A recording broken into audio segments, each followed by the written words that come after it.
Hello hello les amis, j'espère que tu vas bien et que tu passes une excellente journée. Tout ça aujourd'hui parce que j'avais envie de te parler, je fais ce live parce que j'avais envie de parler de l'inaction. Parce que très souvent quand on se lance dans un projet, quand on est dans du développement personnel, quand on se lance dans un business, peu importe, on est dans une fonction où on est tout le temps, où on a en tout cas tout le temps l'impression qu'on doit être dans l'action. Dans le faire, dans le faire, dans le faire, dans le faire.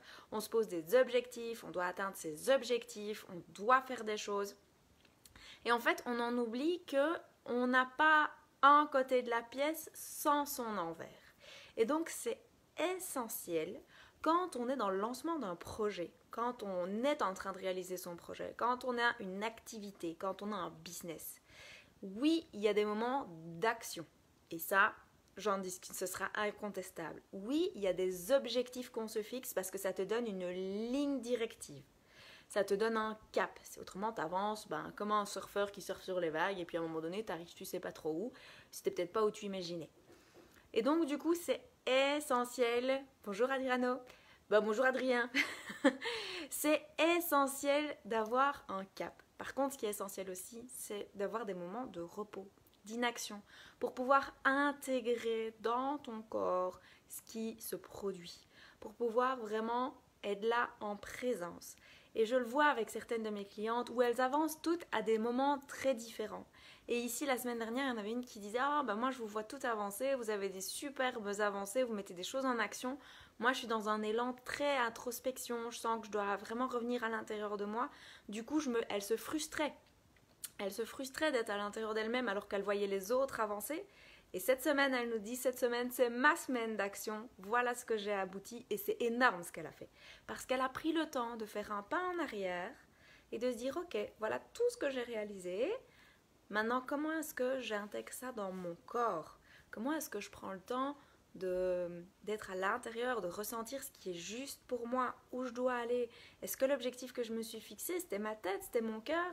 Est-ce qu'il est toujours juste pour moi, 1 mois, 2 mois, 6 mois, 1 an après? Est-ce que je l'ai atteint? Si oui, qu'est-ce que ça m'apporte? Sinon, qu'est-ce que j'ai appris en ne l'atteignant pas? Est-ce que je réitère cet objectif? Est-ce que je le change?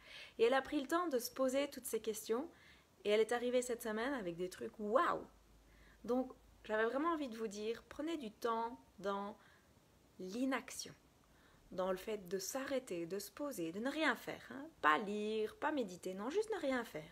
Avoir des moments comme ça où vous ne faites rien. Rien du tout. Rien. Nada. Et puis d'avoir des moments où vous dites, ok, je vais aller marcher, je vais me connecter à la nature, je vais lire, je vais m'inspirer, je vais écouter des musiques d'inspiration, des TEDx ou autres.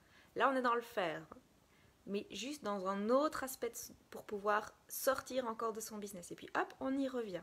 Et vous allez voir, vous allez avoir un paquet de réponses à toutes les questions que vous pouvez vous poser quand vous avez des moments d'inaction. Parce que l'action, ça vous fait tout le temps avancer, avancer, avancer, avancer. Puis à un moment donné, vous avez besoin de vous arrêter, vous poser, vous reposer pour pouvoir redémarrer. Voilà, c'est ce que j'avais à te partager aujourd'hui. Tu n'hésites pas à liker, à mettre un petit cœur, à partager aussi. En tout cas, j'espère que ça peut te faire une petite piqûre de rappel à tous les hyperactifs du faire, que par moment, c'est super intéressant de s'arrêter.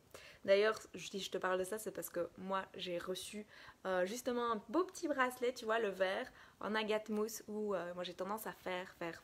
Et là, j'ai eu un beau message de mes guides qu'il était temps que je m'arrête un petit peu, que je joue dans l'action et l'inaction. Et c'est pour ça que je me suis dit, je vais te partager aussi au travers de ce que je vis, moi, dans cette inaction. Donc voilà, je te fais des gros bisous et je te souhaite de passer une excellente journée.